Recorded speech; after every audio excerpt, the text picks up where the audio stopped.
Dubai metro blue ലൈനിന് കൂടി തറക്കല്ലിട്ടതോടെ Dubai നഗരത്തിലെ ജനജീവിതം കൂടുതൽ ആയാസരഹിതമാകും. 2029 സെപ്റ്റംബർ 9-നാണ് ദുബൈ മെട്രോ ബ്ലൂ ലൈൻ തുറന്നു നൽകാൻ പദ്ധതിയിട്ടിരിക്കുന്നത്. ആദ്യ സ്റ്റേഷന്റെ തറക്കല്ലിടൽ കർമ്മം Sheikh Mohammed bin Rashid Al Maktoum കഴിഞ്ഞ ദിവസമാണ് നിർവഹിച്ചത്. എപ്പോഴും അല്പം ഉയരത്തിൽ മാത്രം കാര്യങ്ങൾ ചെയ്യുന്ന ദുബൈ മെട്രോ ബ്ലൂ ലൈനിലും ചില റെക്കോർഡുകൾ സൃഷ്ടിക്കുന്നുണ്ട്.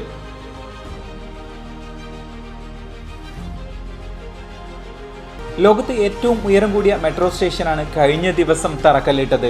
74 മീറ്റർ ഉയരത്തിലാണ് ഈ സ്റ്റേഷൻ നിർമ്മിക്കുന്നത്.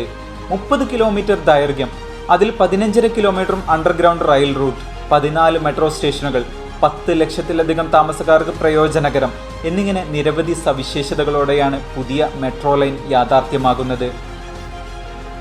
Silicon Oasis, International City, Al Warqa മേഖലകളെയാണ് ബ്ലൂ ലൈൻ കണക്ട് ചെയ്യുക.